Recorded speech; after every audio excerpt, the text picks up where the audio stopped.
Pasa a vosotros, hermanos. Me da gusto verlos nuevamente aquí por esta plataforma de Zoom y saludamos también a nuestros hermanos de Facebook. Vamos a dar inicio con un nuevo estudio. En esta ocasión vamos a analizar el tema del tabernáculo. Por esta ocasión, en esta sesión, vamos a conocer los muebles y sus componentes del tabernáculo, sus medidas. La siguiente sesión, primeramente Dios, que va a ser dentro de 15 días, ya vamos a conocer qué significaba cada uno de estos. Nuestro hermano expositor, Manuel Valdés, él va a ser el expositor, pero antes vamos a llevar a cabo una oración, hermanos, a nuestros hermanos que están aquí por la plataforma de Zoom y a los que nos acompañan por Facebook. Los vamos a invitar a que hagamos una oración en este momento. Bendito Señor que moras en la infinidad de los cielos, te damos gracias, Padre, porque tú nos permites reunirnos una vez más con el propósito de aprender más de tu palabra. Te damos gracias porque nos has cuidado, nos has dado bendiciones hasta estos momentos, nada nos ha hecho falta. Nos da gusto ver a algunos de nuestros hermanos que están conectados.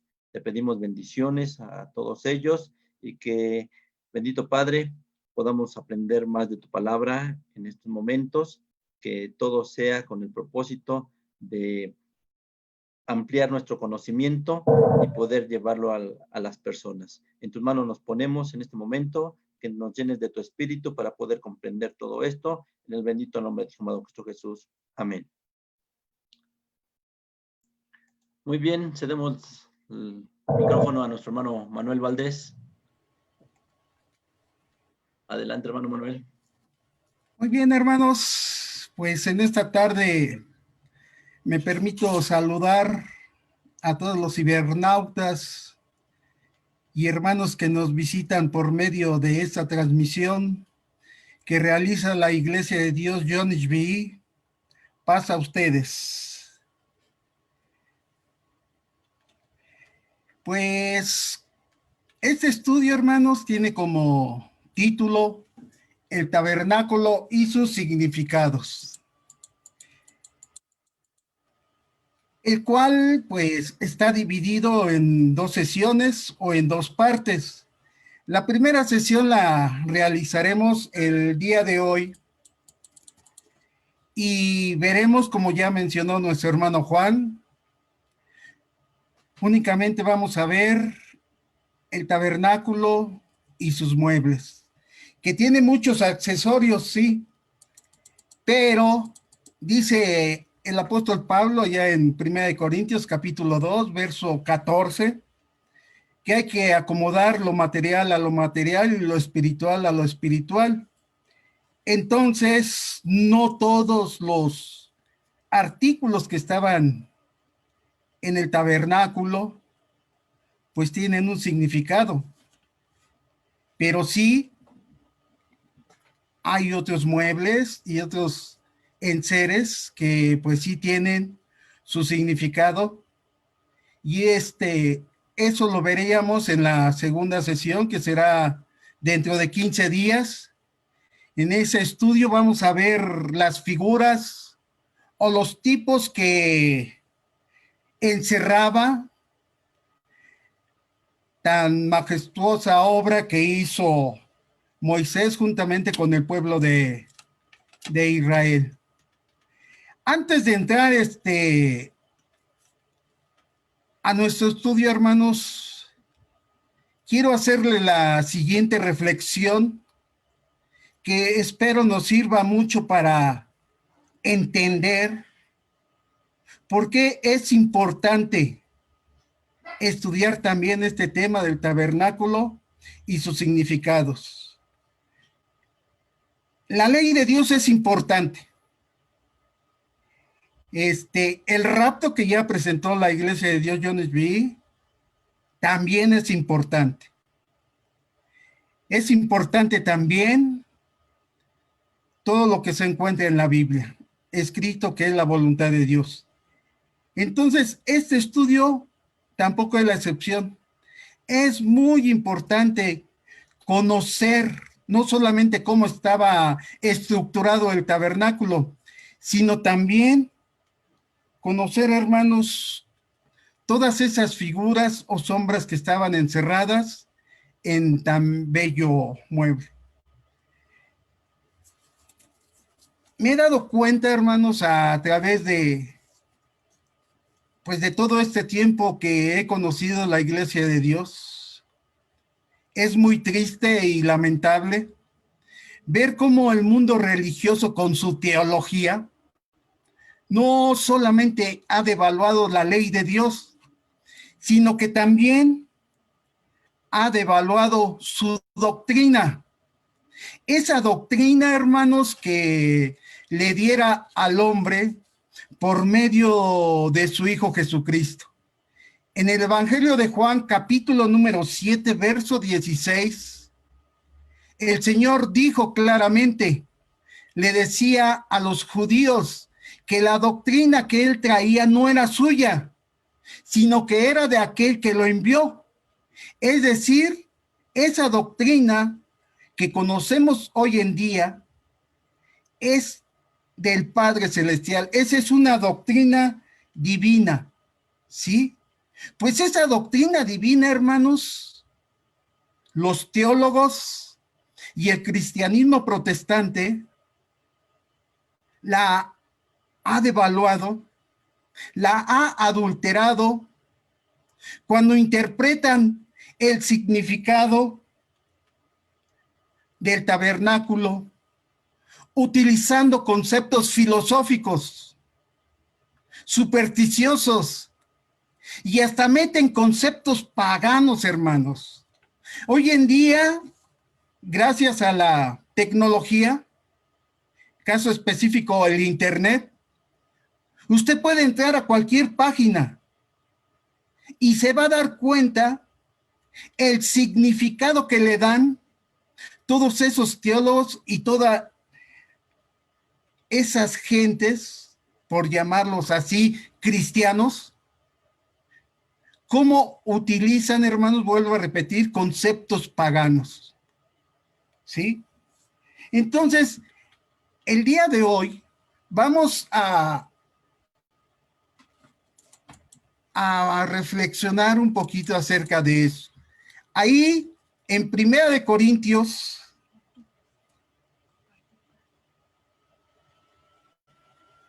permítanme un segundo.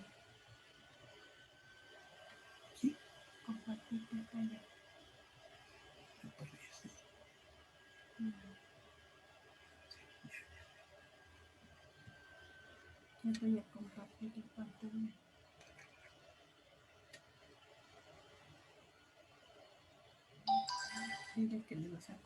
Le voy a compartir pantalla, hermano. Adelante, hermano, por favor. Sí. Ahí, como les mencionaba, en la primera epístola a los Corintios, en el capítulo número 2, verso 7 y verso 8, vea las palabras que escribió el apóstol Pablo. Hermano, todavía no vemos su pantalla.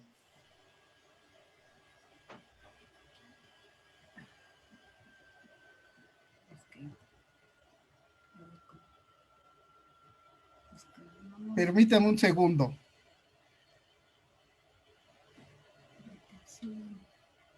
Bueno, en lo que entra a la pantalla, les decía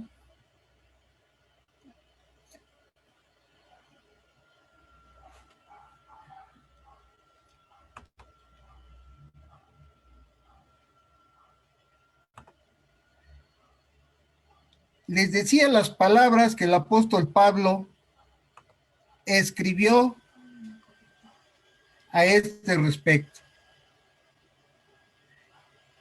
Y dice allá en 1 Corintios, capítulo número 2, verso 7 y verso 8, sino que hablamos sabiduría de Dios en misterio, la sabiduría oculta. Esa sabiduría oculta, dice el apóstol Pablo, dice que es desde antes de los siglos y que Dios predestinó para nuestra gloria, la sabiduría que ninguno de los gobernantes de este siglo ha entendido, porque si la hubiera entendido, no habrían crucificado al Señor Jesús. Este misterio del cual hace mención el apóstol, no se trata de uno de esos enigmas que popularmente hablando son, como por ejemplo, el de una novela o una película de suspenso. Tampoco es un misterio del más allá, como dicen muchas gentes supersticiosas. No, hermanos, el vocablo misterio tal como es usado en la Biblia se refiere a algo que en el pasado no había sido conocido, pero que posteriormente fue revelado por el Espíritu de Dios. Ahí el apóstol Pablo, en la epístola a los Efesios, en el capítulo número 2, verso 7 y verso 8, dice de la siguiente manera. Efesios capítulo 2, verso número 7 y verso número 8, le voy a dar lectura y dice de la siguiente manera.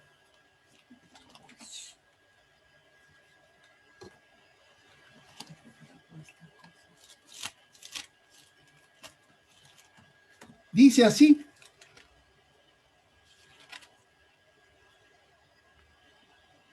para mostrar en los siglos venideros las abundantes riquezas de su gloria en su bondad para con nosotros en Cristo Jesús. Y dice en el verso número 3, verso 4.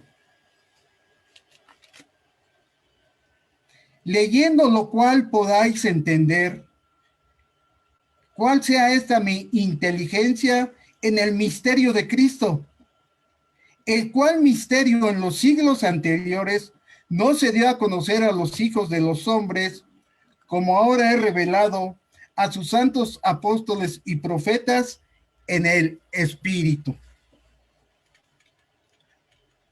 ¿A qué se refiere el apóstol Pablo cuando dice la sabiduría de Dios en misterio? Y más adelante menciona el misterio de Cristo que no se dio a conocer en tiempos antiguos. Mira, hermano, la sabiduría de Dios es el plan divino de salvación o las buenas nuevas de salvación, el cual fue trazado antes de la creación del mundo y puesto en acción por el Padre y el Hijo cuando Adán pecó. Pero para todas aquellas generaciones les fue un misterio, porque no lo alcanzaron a comprender. Solamente algunos, y esos muy pocos, lo entendieron. Noé, Enoch, Matusalén, por mencionar algunos. Y para este tiempo presente, sigue siendo un misterio a todos los teólogos y líderes religiosos. El apóstol Pablo, ahí en la segunda epístola a los Corintios, en el capítulo número 2, dice de la siguiente manera. Segunda de Corintios, en el capítulo número 2, en el verso número 3, dice de la siguiente manera. En el verso 7 y 8, dice así.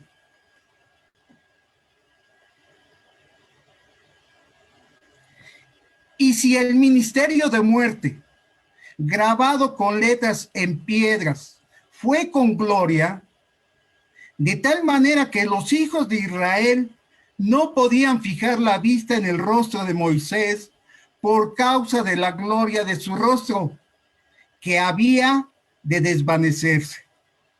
Y luego menciona el apóstol Pablo, ¿cómo no será aún con más gloria el ministerio del Espíritu. ¿De qué está hablando aquí el apóstol Pablo? Mire, el apóstol Pablo aquí se está remontando a los tiempos de Moisés, cuando subió al monte Sinaí. Y está mencionando específicamente la segunda vez, cuando Moisés descendía del monte Sinaí y resplandecía su rostro. En Éxodo capítulo número 34, verso 28 y verso 30 dice: y Moisés estuvo ahí con el Señor 40 días y 40 noches. No comió pan, ni bebió agua, y escribió en las tablas las palabras del pacto, los 10 mandamientos. Y aconteció que cuando Moisés descendía del monte Sinaí con las 2 tablas del testimonio en su mano, al descender del monte, Moisés no sabía que la piel de su rostro resplandecía por haber hablado con Dios. Y al ver a Aarón y todos los hijos de Israel a Moisés, he aquí, la piel de su rostro resplandecía y tuvieron temor de acercarse a él. Moisés estuvo, como todos sabemos, 2 veces en el monte Sinaí, pero nada más es la segunda vez cuando resplandece su rostro. Y si usted le pregunta a los teólogos y líderes protestantes por qué resplandecía el rostro de Moisés, le contestarán con otra pregunta y le dirán: porque estuvo ante la presencia de Dios. Pero esa es una respuesta muy simple, ¿sí? Muy sencilla. Le están contestando con otra pregunta.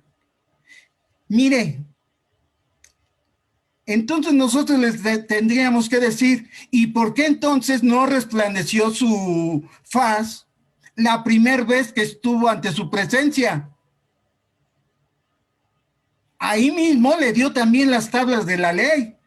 Ahí en el libro de Éxodo, capítulo número 32, en el verso número 19, dice de la siguiente manera: entonces se volvió Moisés y descendió del monte con las 2 tablas de testimonio en su mano, tablas escritas por ambos lados, por uno y por el otro estaban escritas.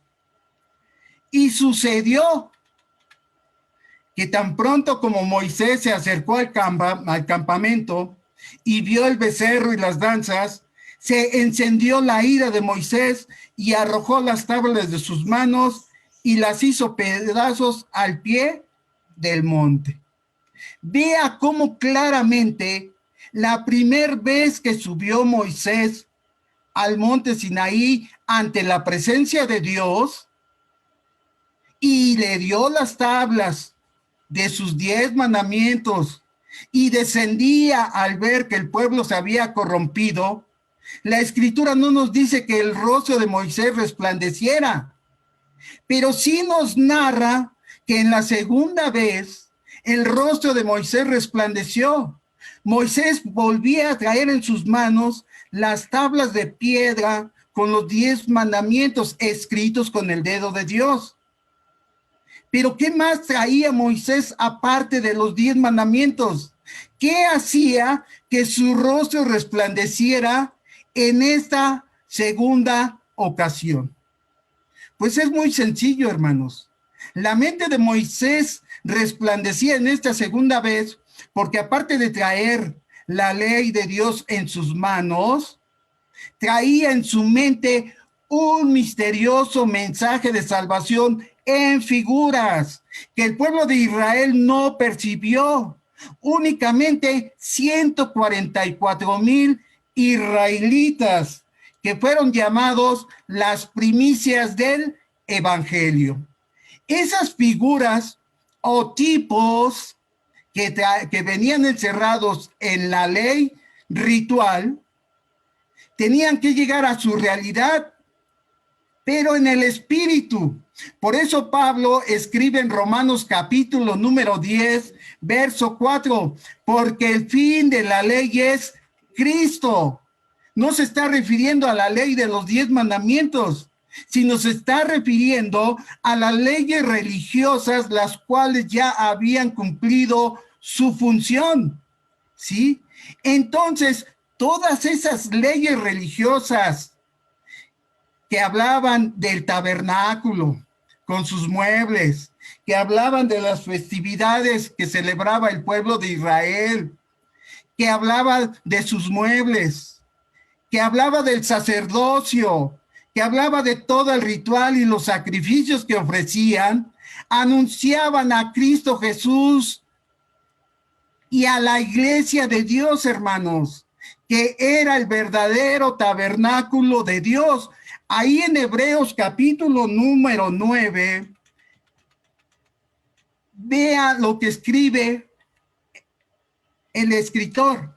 Ahora bien, aún el primer pacto tenía ordenanzas de culto y un santuario terrenal, porque había un tabernáculo preparado en la parte anterior, en el cual estaban el candelero, la mesa y los panes consagrados. A este se le llama el lugar santo. Y detrás del segundo velo había un tabernáculo llamado el lugar santísimo, el cual es un símbolo, una figura para estos tiempos presentes, según el cual se presentan ofrendas y sacrificios que no pueden hacer perfectos en su conciencia al que practica ese culto. Entonces se da cuenta cómo el escritor a los hebreos nos está diciendo claramente que todo aquello era una figura, una sombra para estos tiempos presentes, pero todas aquellas figuras o tipos anunciaban a Cristo Jesús y a la iglesia, como vamos a ver en 15 días, hermanos. Ahorita les voy a proyectar un video que es únicamente ilustrativo para darnos cuenta cómo vamos a realizar la exposición del tabernáculo.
Muy bien, hermanos. Pues vamos a entrar a ver cómo estaba el tabernáculo compuesto. Mientras estuvo Moisés allá en el monte Sinaí, recordemos que Dios le ordenó que le construyera un santuario para que habitara en medio de ellos. El Señor le dio instrucciones precisas para la construcción del tabernáculo.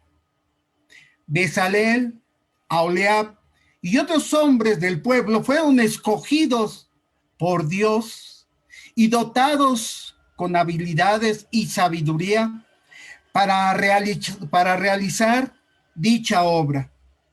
Dios mismo le dio a Moisés los planos con las instrucciones detalladas acerca del tamaño y la forma, así como los materiales que deberían de emplearse y de todos los objetos y muebles que había de contener el santuario. Este tabernáculo, hermanos, como bien sabemos, se construyó en el desierto.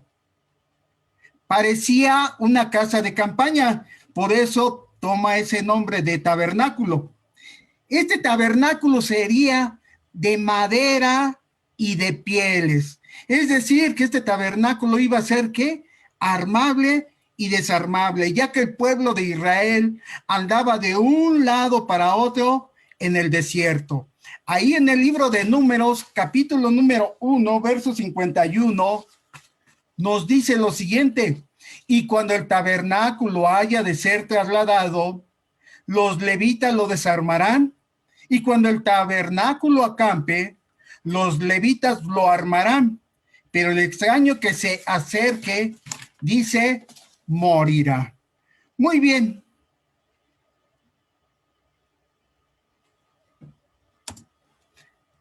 Vamos a iniciar con el atrio, hermanos.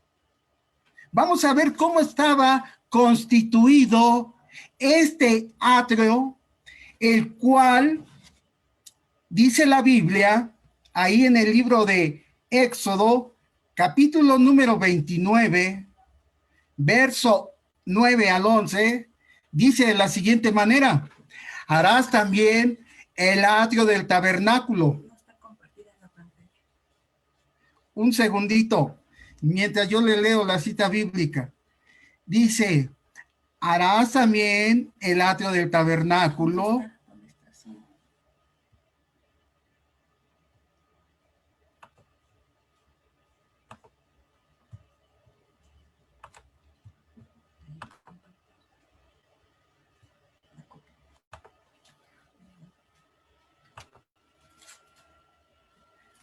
Dice así, harás también el atrio del tabernáculo.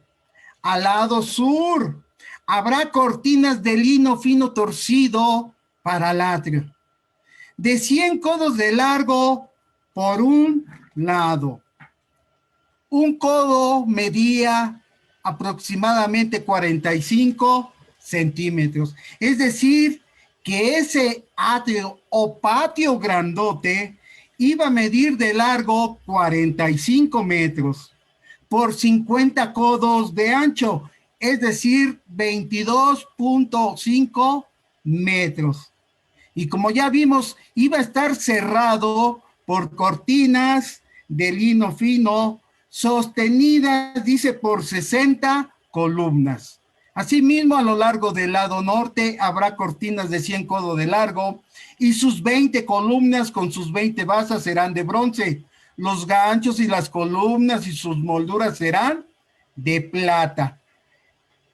Entonces, ese atrio, hermanos, iba a tener 20 columnas del lado norte, 20 columnas del lado sur, 10 columnas en el lado occidente y 10 columnas en el lado oriente, haciendo un total de 60 columnas con sus 60 bases. Ahí lo decía muy claramente la escritura, ¿sí?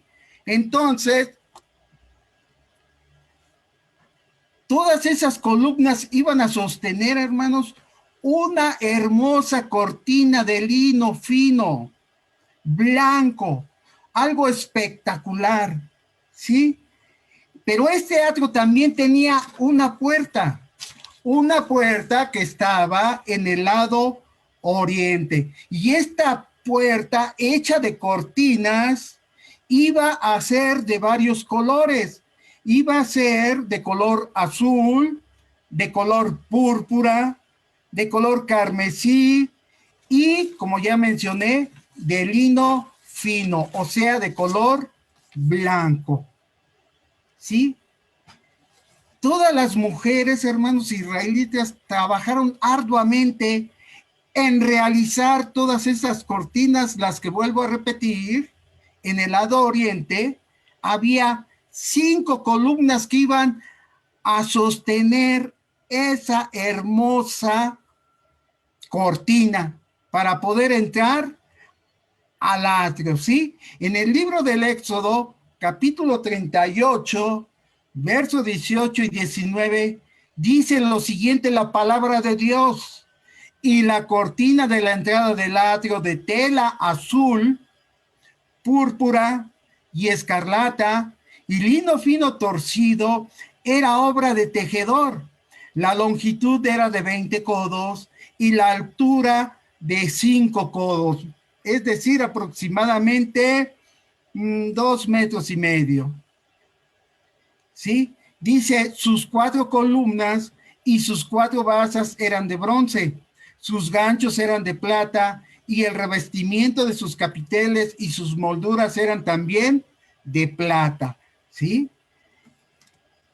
Ese atrio, hermanos, vuelvo a repetir, servía como construcción, como protección para el santuario que iba a estar ahí adentro. Pero no solamente iba a estar el santuario, sino que también ahí en el atrio, Dios en su gran sabiduría puso 2 muebles, hermanos.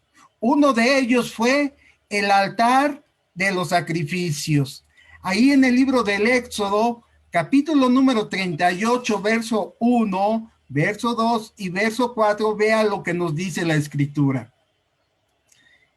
Hizo también el altar del holocausto de madera de acacia.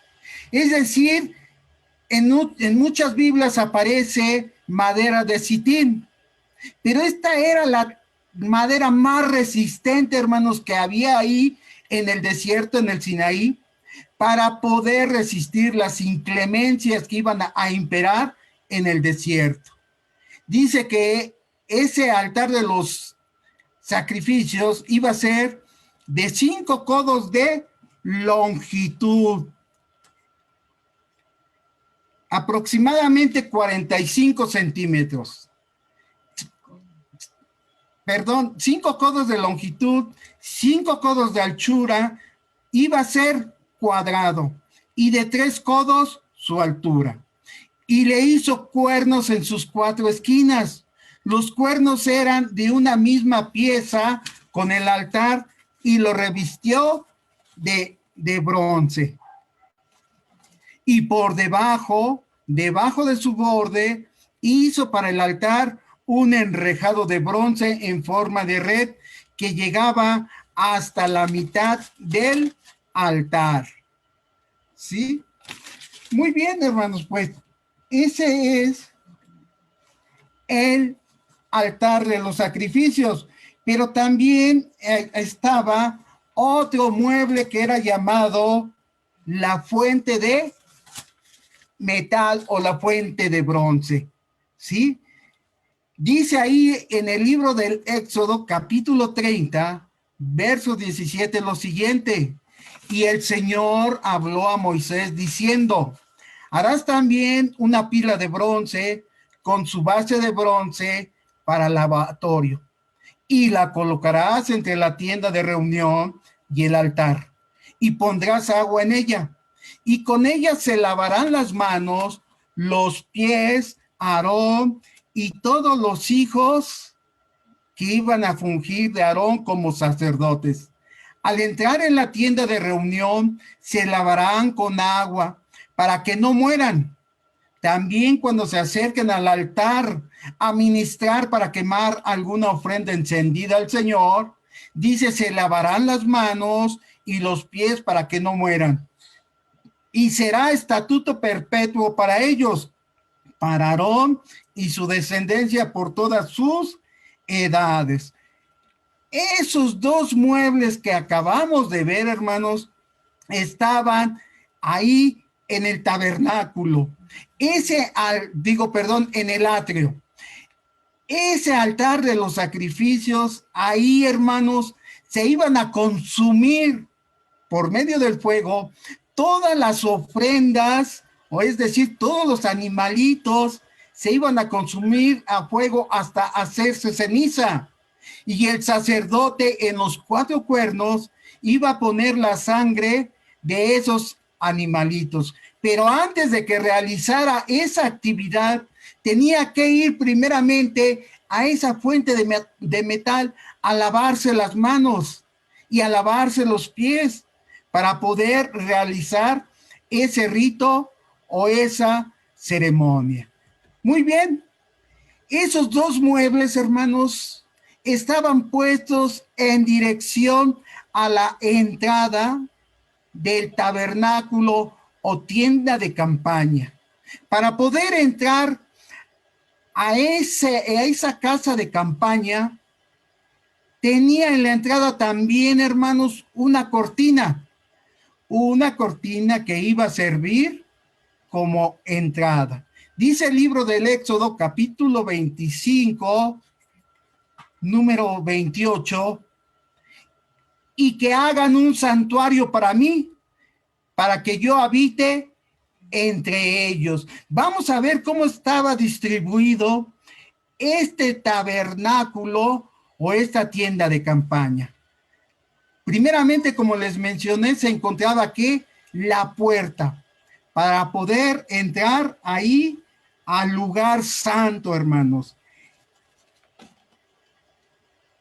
Este tabernáculo o tienda de reunión, también era así conocida, era rectangular, que estaba colocado, vuelvo a repetir, en un espacio abierto llamado ¿qué? El atrio, rodeado por las hermosas cortinas de lino fino que colgaban de las columnas hechas de metal.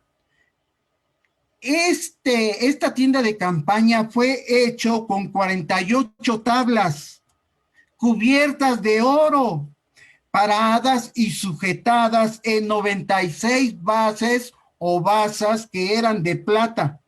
La entrada a este recinto se hallaba también en el extremo oriente y estaba cerrado, como ya mencioné, por esta cortina de riquísima tela de color azul, púrpura y carmesí. Dice ahí en Éxodo capítulo 26, verso 36, lo siguiente: harás también una cortina para la entrada de la tienda de tela azul, de púrpura y de escarlata, y de lino fino, torcido.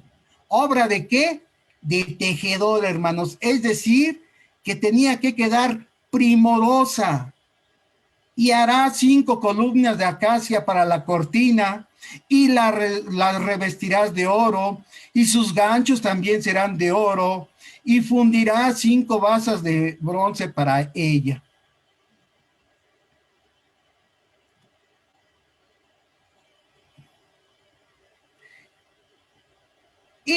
Hermanos, esa cortina que vemos ahí, ¿sí? Iba o era la entrada para llegar al lugar santo, ¿sí? El lugar santo era el primer compartimiento de ese hermoso tabernáculo que fue hecho con tablas de madera revestidas de oro. Pues bien, Entrando ya al lugar santo, traspasando esa cortina hermosa que tejieron, se encontraban tres muebles que la Biblia los describe claramente. El primero de ellos era el candelero de oro que estaba al lado izquierdo, o es decir, al lado sur del tabernáculo.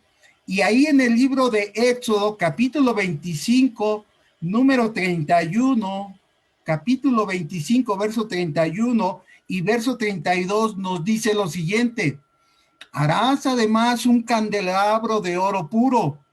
El candelabro, su base y su caña han de hacerse labrados a martillo. Imagínense si no Dios los dotó de esa sabiduría y de esa habilidad para hacer este candelero de oro, hermanos. ¿Labrado qué? A martillo. Sus copas, sus cálices y sus flores serán de una pieza con él, hermanos. Una sola pieza. No, no es como hoy en día que le soldan a un metal, otro metal. No, hermanos. Ese iba a ser de una sola pieza. Y saldrán de sus lados 6 brazos. 3 brazos del candelero de uno de sus lados y 3 brazos del candelero o candelabro del otro lado.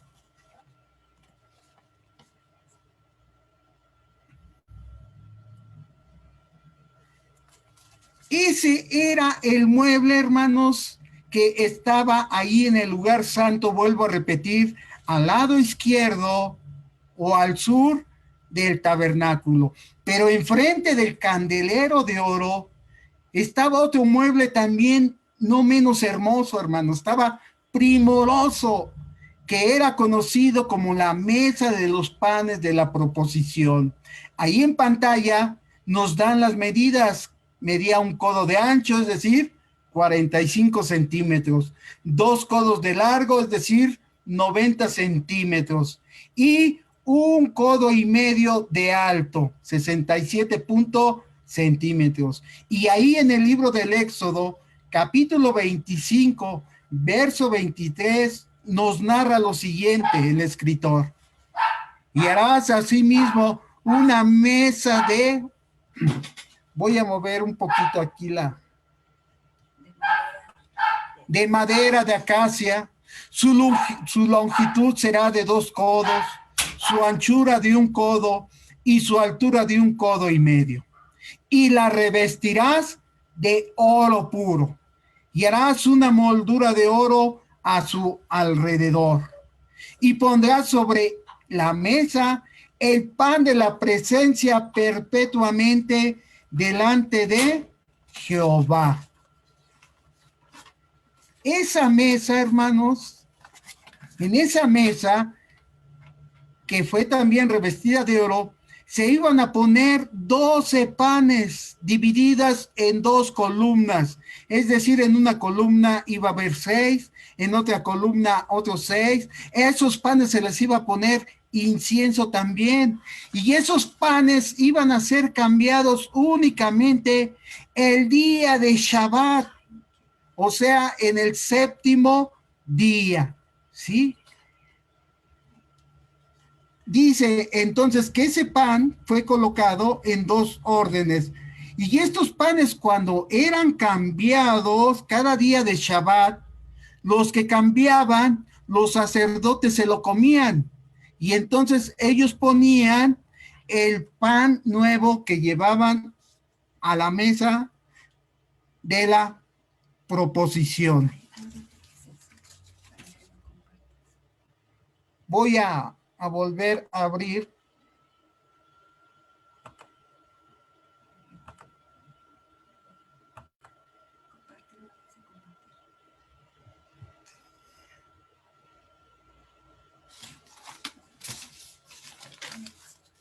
Permítame un segundo.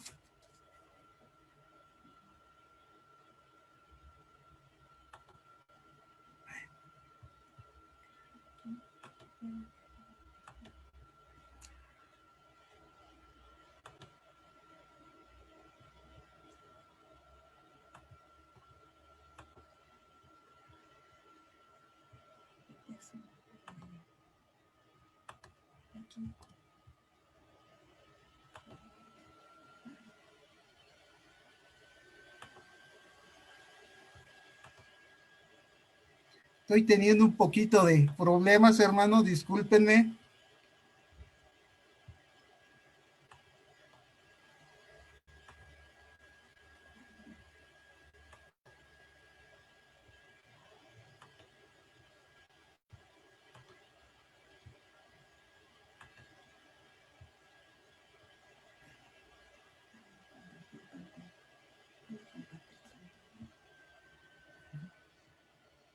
¿Tienes compartir pantalla?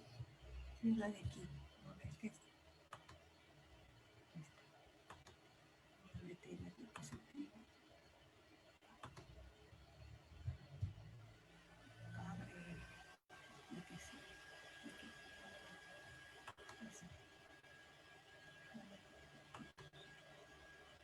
Ahí está tu pantalla. ¿Se ve en pantalla, hermanos? Sí, Sí, hermano, ya lo estamos viendo. gracias. Discúlpenme. Entonces, como les mencionaba, hermanos, el candelero se encontraba dentro del lugar santo, en el lado sur. Enfrente se encontraba la mesa de los panes de la proposición. Y ahí, hermanos, se encontraba también otro mueble, otro hermoso mueble se encontraba. Este se encontraba pegadito ahí a otro hermoso velo, el cual hacía la separación entre el lugar santo y el lugar santísimo. Este era conocido como el altar del incienso. Aquí en pantalla vemos una figura en el cual nos dan la medida que este tenía. Tenía 45 centímetros de ancho, es decir, un codo. Tenía también un codo de largo, 45 centímetros, y tenía 2 codos de alto, es decir, 90 centímetros. La Biblia nos dice lo siguiente a este respecto. Ahí también en el libro del Éxodo, capítulo 30, dice de la siguiente manera: harás también un altar para quemar el incienso, de madera de acacia lo harás. Y vean lo que le dice Dios también acerca de este mueble: y lo revestirás de oro puro, su parte superior, sus lados en derredor y sus cuernos, y le harás una moldura alrededor, es decir, una como corona iba a llevar también esa mesa. Pondrás el altar delante del velo que está junto al arca del testimonio, hermanos. Casi nada separaba este altar del incienso del arca donde se encontraba en el lugar santísimo, que ahorita vamos a ver adelante. Pondrás el altar delante del velo que está junto al arca del testimonio, delante del propiciatorio que está sobre el arca del testimonio, donde yo me encontraré contigo.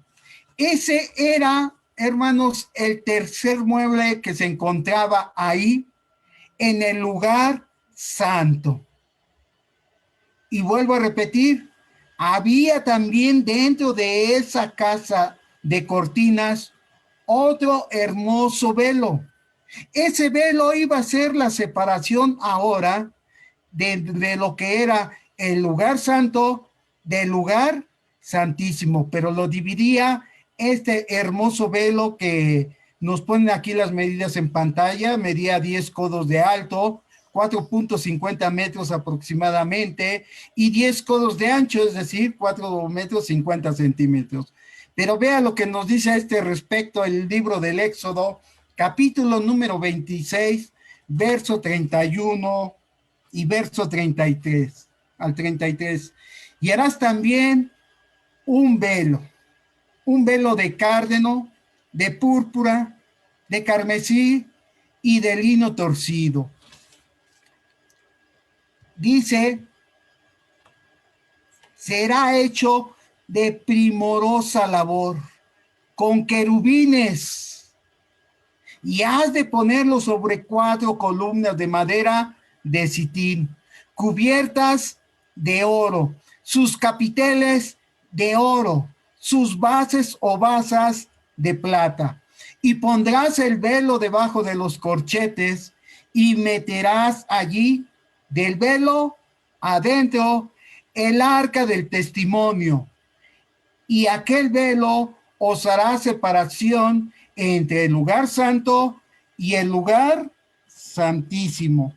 Este primoroso velo, hermanos, que estaba bordado con hermosos querubines,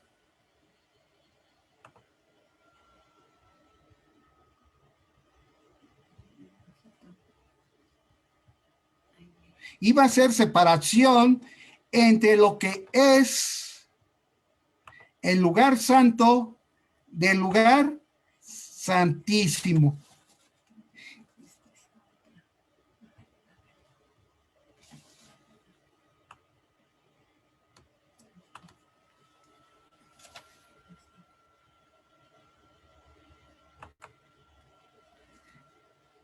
Vuelvo a leer, hermanos. Bueno, este velo iba a ser separación del lugar santo, del lugar santísimo. Y vuelvo a repetir esta lectura. Y harás también un velo de cárdeno, de púrpura, carmesí, de lino torcido, será hecho de primorosa labor, con querubines.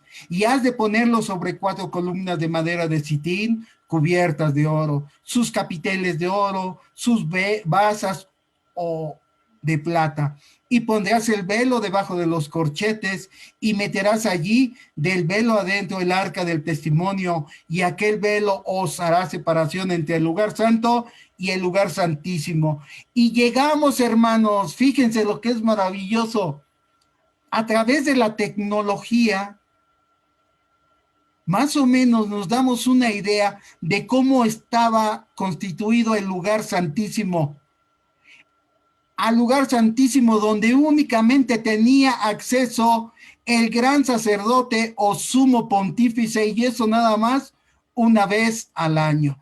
En ese lugar santísimo se encontraba el arca del pacto, que aquí en pantalla nos dan esta medida, 2.5 codos, es decir, 112.5 centímetros de largo, 1 codo y medio de alto, 67.5 centímetros, y también de ancho sería de 1 codo y medio, 67.5 centímetros. Pero vamos a ver qué nos dice el libro del Éxodo, capítulo 25, verso 10 y verso 11 a este respecto. Y vean la orden que Dios le dio a Moisés. Harás también un arca de madera de acacia. Su longitud será de 2 codos y medio, su anchura de 1 codo y medio, y su altura de 1 codo y medio. Y la revestirás de oro puro, por dentro y por fuera la revestirás. Y harás una moldura de oro alrededor de ella.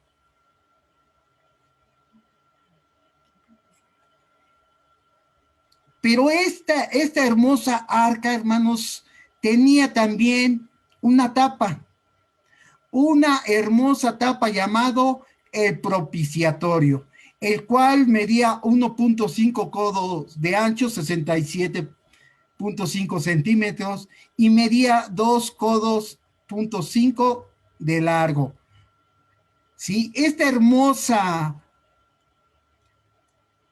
tapa iba precisamente, valga la redundancia, a tapar el arca del pacto. Recordemos que dentro del arca del pacto, hermanos, estaban las 2 tablas de la ley, la que le dio a Moisés, nuestro Dios, y la cual escribió en 2 tablas de piedra, y dice la Biblia que le escribió con su propio dedo. Pues bien, ahí dentro del arca, aparte de las 2 tablas de piedra, se encontraba un gomer de maná, aquel que le daba a Israel en el desierto para que se alimentara. Pero también estaba ahí la vara de Aarón. Y dice el verso 17, harás además un propiciatorio de oro puro. Su longitud será de 2 codos y medio, y su anchura de 1,5 codos. Harás igualmente 2 querubines de oro, los harás labrados a martillo. Es decir, que estos querubines también fueron labrados a martillo en los 2 extremos del propiciatorio. Harás un querubín en un extremo y el otro querubín lo pondrás al otro extremo. Harás el propiciatorio con los querubines en sus 2 extremos de una sola pieza, hermanos. Igual que el candelero fue hecho y labrado a martillo a una sola pieza, también estos querubines fueron labrados en una sola pieza con martillo. Y los querubines tendrán extendidas las alas hacia arriba, cubriendo el propiciatorio con sus alas, uno frente al otro. Los rostros de los querubines estarán vueltos hacia el propiciatorio, es decir, que sus rostros de los ángeles iban a estar viendo la tapa del arca del pacto. Y pondrás el propiciatorio encima del arca, y en el arca pondrás el testimonio que yo te daré, que es el que ya mencioné. Este, hermanos, era el lugar santísimo. Pero ese tabernáculo o tienda de campaña también llevaba otras hermosas cortinas que iban a servir como plafón o techo. Y las cortinas que cubrían el tabernáculo eran las siguientes. Ahí en el libro del Éxodo, capítulo número 36, dice lo siguiente, verso 8.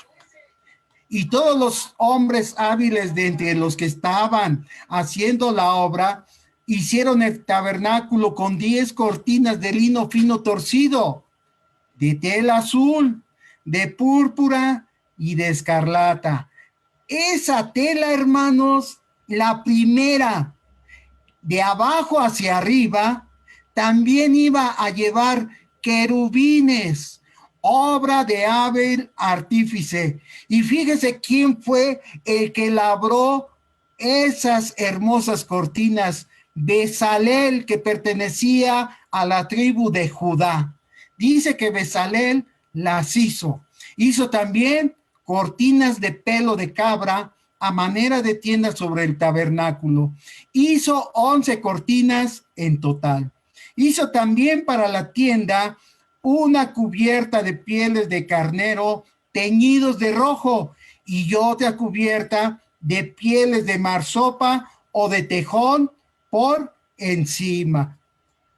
Algo que les quiero comentar, hermanos, es que la primer cortina que también fue labrada con ángeles o que llevaba ángeles, esa cortina únicamente la iban a ver los sacerdotes cuando entraran al lugar santísimo y cuando entraran al lugar santo. Nadie más las iba a poder ver, únicamente ellos las iban a ver porque las demás cortinas la iban a cubrir.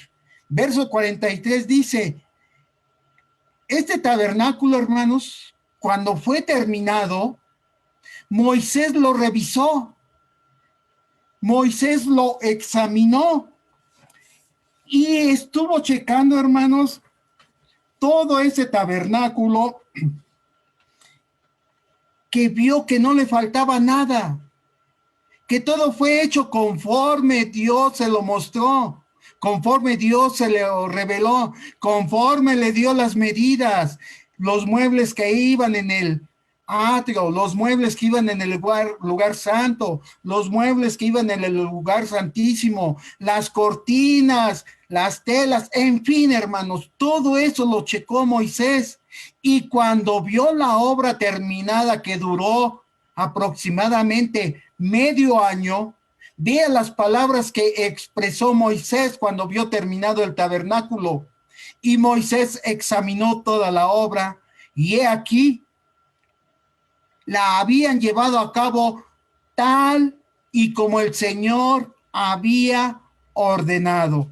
Así la habían hecho, y Moisés los bendijo. Entonces, hermanos, vean cómo este tabernáculo que le fue revelado a Moisés ahí en el monte Sinaí fue tal y como lo hicieron los hijos de Israel. Que vuelvo a repetir, hermanos, su construcción duró medio año, es decir, 6 meses. Ese es el tabernáculo y cómo estaba constituido. La siguiente sesión o la siguiente parte, que será en 15 días, hermanos, vamos a ver de todas las figuras, de todos los tipos que estaban ahí encerrados en esa majestuosa obra. Por lo mientras, le doy los micrófonos a nuestro hermano Juan Arteaga.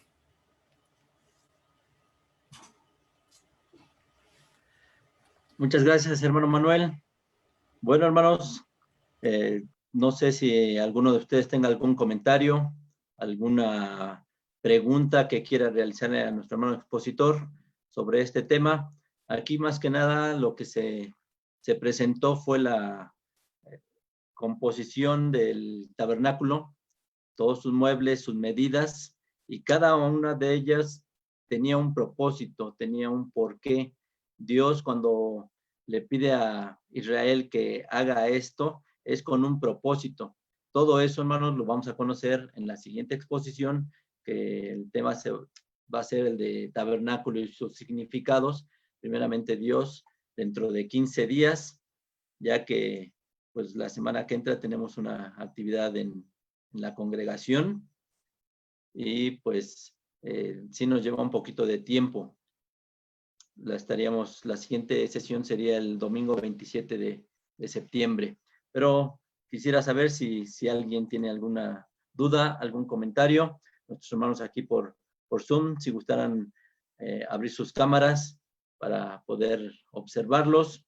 A nuestros hermanos en Facebook, nos da gusto que nos acompañe. Nuestra hermana,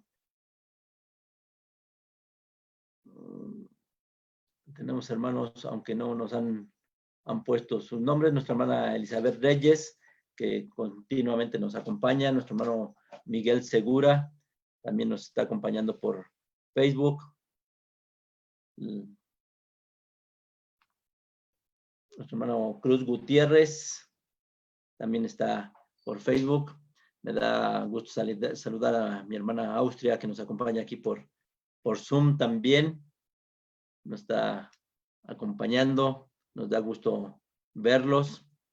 Si tienen alguna duda al respecto, yo sé que ahorita no habría gran duda porque únicamente se presentó el mobiliario y sus medidas. Ya las dudas entonces surgirían con más amplitud en la próxima exposición del significado de cada uno de ellos. Nuestro hermano Pedro Magarín, nos da gusto saludarlo. Nos dice, pasavoz, saludos, muy buena exposición, gracias. Nuestro hermano Pedro Magarín, que también nos ha acompañado en las exposiciones. Y hermanos, este es un tema poco analizado en la Iglesia de Dios, poco comprendido. Muy pocos hermanos se meten a este tema del tabernáculo y sobre todo a explicarlo con sus significados. Esto nos va a llevar, hermanos, a también analizar las fiestas judías, pero es necesario que conozcamos primeramente esto, porque hay muchas dudas al respecto. Sí nos han llegado algunas dudas con respecto a las fiestas que celebraba el pueblo de Israel. Y bueno, hoy la Iglesia de Dios ya no las celebra. Bueno, hay una parte de la Iglesia de Dios que todavía dice que las sigue celebrando. Por cierto, hace 8 días se transmitió la grabación de una parte, fue 1:30, fue la mitad del debate que tuvo el hermano ministro Edmundo Arteaga con nuestros hermanos de la Iglesia de Dios Israelita, únicamente la mitad de la primer plática. Algunos hermanos sí me han estado cuestionando, y bueno, vamos a tratar de que primeramente Dios el próximo martes, aproximadamente a las 7 de la noche, a más tardar, se transmita la siguiente parte, porque sí, algunos hermanos me han estado preguntando por ese material que tenemos, aunque hermanos estamos hablando de 50 horas. Eso sería el martes, hermanos. Veo que ahorita no hay comentarios, no hay dudas. Eso quiere decir que pues, nuestro hermano expositor fue claro, o que tratan ustedes de guardar sus dudas para la siguiente exposición. Si no hay comentarios, si no hay dudas, hermanos, pasaríamos a dar por finalizada esta sesión, y primeramente Dios nos veríamos dentro de 15 días, domingo 27 de septiembre, y bueno, ahí ya el tema sería un poquito más amplio, ya con más enseñanza, pero sí necesita usted conocer todo esto. Y bueno. ¿Me permite hacer un comentario, hermano Juan Arteaga? Adelante, hermano Manuel. Les quiero mencionar a los hermanos que para exponer este tema, así como todos los que se están exponiendo a través de la página de la Iglesia de Dios, John H.B., tenemos como fundamento la Biblia. La Biblia primeramente es nuestro fundamento, pero también utilizamos como complemento para poder explicar lo que la Biblia nos narra. Utilizamos este cuadernito, no sé si lo vean. Si lo sube un poco más. Otro poco. Para atrás tantito. Ahí ya lo vemos completo, hermano. Este cuadernito, hermanos, que se tiene por título Estudio Bíblico, Tabernáculo y sus significados. Este cuadernito, lo edita la Iglesia de Dios John H.B. No es vanagloria, pero yo no he encontrado en otras iglesias de Dios un cuadernito tan completo que nos ayude a comprender un poquito más lo que es el tabernáculo, pero también todos los significados que tiene para el creyente. Entonces, también sería bueno, hermanos, que nos ven a través de la internet, que pudieran hacerse de este cuadernito como complemento para que entiendan mejor el tabernáculo que viene explicado ahí en la Biblia. Nada más, hermano. Gracias, hermano Manuel. Bueno, todo este material siempre lo tenemos disponible en folletos, hermanos. Siempre lo ofrecemos a aquel que lo desee.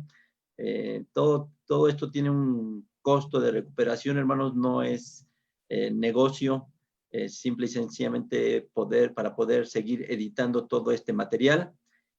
Ahorita no lo tenemos en la red, estaba en nuestra página de folletos. Nuestra página de folletos ahorita está en reestructuración, y muy pronto la vamos a poner en marcha ya nuevamente, y de ahí podrá usted descargar todo este material.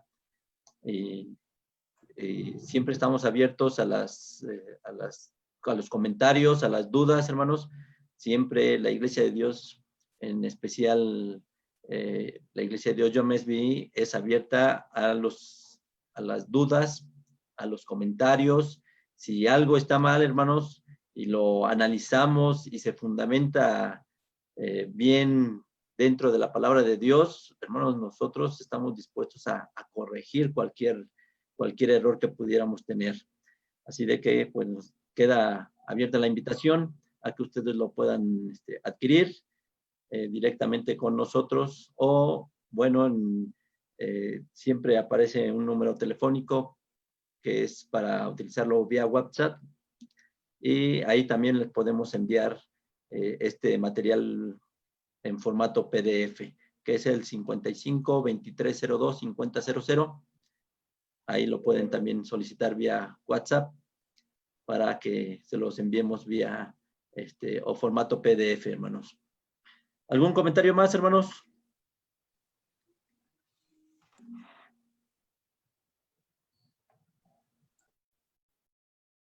No veo por aquí a nuestro hermano de Tlaxcala, pero me comentaba que hay también algunos hermanos de Tlaxcala conectados, que se conectan a la transmisión. No los ubico, pero también, hermanos, me da gusto que se interesen por este material, por estos temas, y les enviamos un cordial saludo, así como a todos los que nos acompañan aquí por vía Zoom y por vía Facebook. Hermanos, nos da gusto y los esperamos, primeramente Dios, el siguiente domingo 27, si Dios nos presta la vida, por aquí estaremos. Y bueno, seguiremos trabajando con estos materiales para que usted vaya conociendo todas estas cosas que la Iglesia de Dios siempre ha tenido presente, para estarlas explicando a todo aquel que lo necesite y que lo requiera. Si no hay más comentarios, bueno, le voy a pedir a mi hermano Manuel Valdés que él nos despida en una oración, hermanos, para poder retirarnos. Y bueno, pues esto queda grabado en Facebook. En unos momentos más lo subimos a YouTube para que usted pueda repasarlo, y si la siguiente exposición tuviera usted algunas dudas más, con toda confianza las puede exponer. Adelante, hermano Manuel. Con mucho gusto, hermanos. Vamos a orar. Vamos a inclinar nuestra cerviz al polvo de la tierra. Excelentísimo Señor Dios y buen Padre nuestro, santificado sea tu nombre. Te alabamos, te glorificamos y te exaltamos, porque por medio de tus escrituras nos has permitido conocerte, nos has permitido conocer al Salvador del mundo, a tu Hijo Jesucristo, pero también te agradecemos mucho porque nos has permitido conocer tu santa voluntad. Padre eterno, en esta noche te agradecemos porque tú has puesto los medios, Señor, para que esta enseñanza tuya, para que esta doctrina pueda ser conocida no solamente por tus hijos, por tu iglesia, sino que también pueda llegar en algún momento dado a todas aquellas gentes, Señor, que no te conocen. Sabemos que tú vas a poner el canal indicado para que este material pueda llegar a otras gentes. Nosotros en esta noche te decimos gracias. Gracias, Señor, porque nos permites hablar un poquito de lo que mucho que se encuentra en tu libro santo. Y sabemos, Señor Dios, que tú has iluminado a todos tus ministros de este tiempo, pero no solamente a ellos, sino también a tus profetas que hablaron acerca de tu plan divino de salvación, a tus patriarcas, a tus apóstoles, y vuelvo a repetir hoy en este tiempo, a tus ministros. Mil gracias, Señor, porque ellos han sido el instrumento que tú escogiste para que a nuestras vidas llegaran esas buenas nuevas de salvación. Y muchos que hemos comprendido y entendido que necesitábamos no solamente un Salvador, sino también un Padre amoroso que nos acobija con todas sus grandes bendiciones, te damos gracias. Padre Celestial, ahora te suplicamos, Señor, que tú sigas bendiciendo a toda tu iglesia donde quiera que se encuentre. Que sigas bendiciendo a todo tu ministerio. Que sigas bendiciendo, Señor, todas las actividades que se realicen por este fabuloso medio que es la Internet. Gracias a él, ahora estamos conociendo hermanos de otros lugares que antes no veíamos. Estamos conociendo, Señor, cómo otras iglesias de otros lugares realizan su servicio de adoración y de alabanza y glorificar tu nombre, exponiendo también tu santa doctrina. Por todo ello también te agradecemos, Señor, y te suplicamos que tú pongas los medios para que, Padre eterno, tu doctrina, como esa agua divina, como esa agua celestial, siga llegando a todos aquellos que andan sedientos en su espíritu de esta hermosa palabra. Gracias, Padre, en el nombre de Cristo Jesús, te lo estamos suplicando y ofreciendo. Amén. Amén. Muchas gracias, hermanos. Pedimos a nuestro Dios que les derrame bendiciones a lo largo de esta semana y pues los esperamos, si gustan, el próximo martes a la transmisión del debate de nuestro hermano ministro Edmundo Arteaga con los hermanos de la Iglesia de Dios Israelita, el martes a las 7 de la noche, y dentro de 15 días, el domingo 27 de septiembre, para la continuación de este tema. Si usted tiene algún tema que deseara que se pusiera por este medio, que se analizara, con gusto, hermanos, puede mandarnos sus sugerencias. De hecho, nos llegó uno que nos piden que se hable del tema del diezmo. Así de que, bueno, lo estamos tomando en cuenta, hermanos, y si usted desea que anexemos algún tema más, con toda confianza, nos lo puede sugerir. Hermanos, que Dios les bendiga. Muchas gracias por acompañarnos, nuestros hermanos en Facebook. Que Dios les bendiga. Y paz a vosotros, hermanos. Nos da gusto saludarlos. A vos, paz. Paz a vos, hermanos. A vos, paz. A vos. A vos.